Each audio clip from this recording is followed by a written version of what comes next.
بسم اللہ الرحمن الرحیم۔ نمبر 1، اسلامی تاریخ۔ حضرت اسماعیل علیہ السلام۔ حضرت اسماعیل علیہ السلام حضرت ابراہیم علیہ السلام کے بڑے فرزند تھے۔ قرآن کریم میں ان کا تذکرہ 8 جگہوں پر آیا ہے۔ حضور صلی اللہ علیہ وسلم اور عرب کے مشہور اور باعزت خاندان قریش کا تعلق بھی انہی کی نسل سے ہے۔ پیدائش کے بعد حضرت ابراہیم علیہ السلام اللہ تعالیٰ کے حکم کے مطابق انہیں ان کی والدہ کے ساتھ بیت اللہ کے قریب چٹیل میدان میں چھوڑ کر چلے گئے تھے۔ جب کھانے پینے کا سامان ختم ہو گیا تو حضرت اسماعیل علیہ السلام کی تربیت و پرورش کے لیے اللہ تعالیٰ نے زمزم کا چشمہ جاری کر دیا جو آج تک موجود ہے۔ اتفاق سے بنو جرہم کا ایک قافلہ ادھر سے گزرا تو اس چشمے کو دیکھ کر حضرت حاجرہ علیہ السلام سے اس جگہ بسنے کی اجازت چاہی۔ اجازت ملتے ہی بیت اللہ کے آس پاس ایک بستی آباد ہو گئی۔ جب اللہ تعالیٰ نے حضرت ابراہیم علیہ السلام سے حضرت اسماعیل علیہ السلام کی قربانی طلب فرمائی تو دونوں بخوشی تیار ہو گئے اور باپ بیٹے کو قربان کرنے کے لیے چل پڑے۔ جب چھری گردن پر چلنے لگی تو اللہ تعالیٰ نے خوش ہو کر اس کی جگہ جنت سے دمبا بھیجا، پھر اس کی قربانی کی۔ چنانچہ اس کی یاد میں عید الاضحیٰ کے مواقع پر جانوروں کو قربانی کا سلسلہ ہمیشہ کے لیے جاری کیا گیا۔ پھر قبیلہ بنو جرہم میں حضرت اسماعیل علیہ السلام کی شادی ہوئی۔ حضرت اسماعیل علیہ السلام نے 137 سال کی عمر میں وفات پائی اور اپنی والدہ ماجدہ کے پہلو میں حرم شریف میں دفن ہو گئے۔ نمبر 2، حضور صلی اللہ علیہ وسلم کا معجزہ، عہد نامہ کو کیڑے کے کھانے کی خبر دینا۔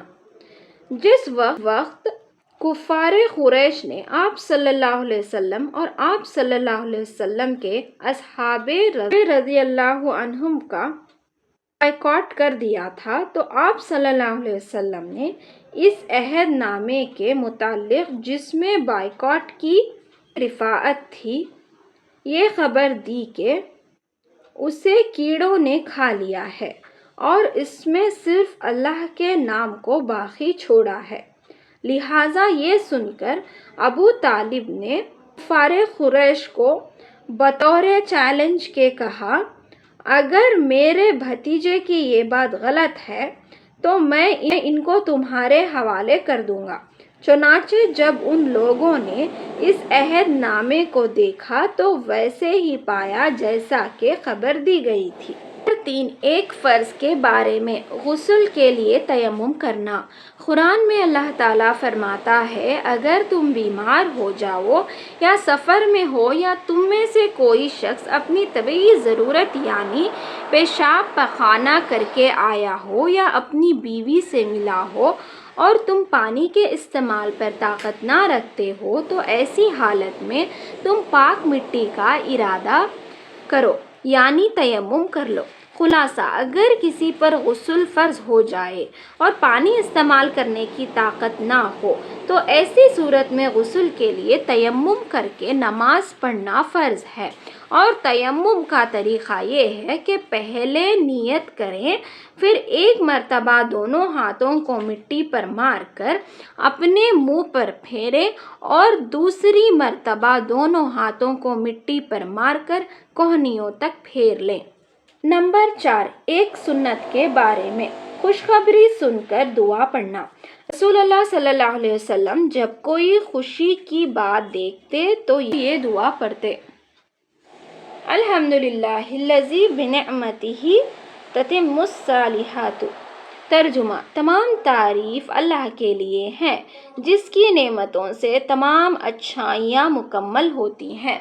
نمبر 5، ایک اہم عمل کی فضیلت، جمعہ کے دن سورہ کہف پڑھنا۔ رسول اللہ صلی اللہ علیہ وسلم نے فرمایا، جو شخص جمعہ کے دن سورہ کہف پڑھے گا اس کے لیے ایک جمعہ سے دوسرے جمعہ کے درمیان ایک نور چمکتا ہوگا۔ نمبر 6، ایک گناہ کے بارے میں اللہ کی آیتوں کو نہ ماننا۔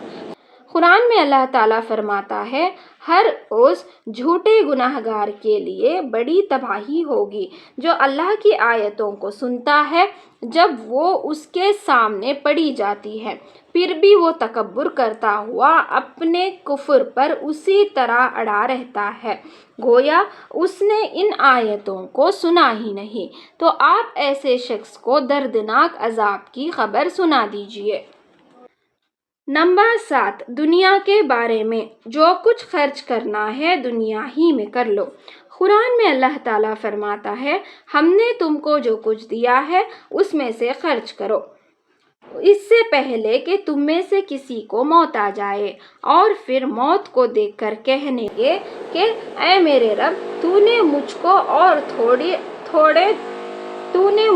اور تھوڑے دنوں کی مہلت کیوں نہ دی تاکہ خوب خرچ کر کے نیک لوگوں میں شامل ہو جاتا۔ نمبر 8، آخرت کے بارے میں جہنم کو قید کر کے پیش کیا جائے گا۔ رسول اللہ صلی اللہ علیہ وسلم نے فرمایا، جہنم کو قیامت کے روز 70,000 لگاموں کے ساتھ لایا جائے گا اور ہر لگام کے ساتھ 70,000 فرشتے ہوں گے جو جہنم کو گھسیٹ کر لائیں گے۔ نمبر 9، طب نبوی سے علاج۔ گائے کے دودھ کا فائدہ۔ رسول اللہ صلی اللہ علیہ وسلم نے فرمایا، گائے کا دودھ استعمال کیا کرو کیونکہ وہ ہر قسم کے پودوں کو چرتی ہے، اس لیے اس کے دودھ میں ہر بیماری سے شفا ہے۔ نمبر 10، نبی صلی اللہ علیہ وسلم کی نصیحت۔ رسول اللہ صلی اللہ علیہ وسلم نے فرمایا، اپنے مہمان کے ساتھ کھاؤ کیونکہ وہ تنہا کھانے میں شرم محسوس کرتا ہے۔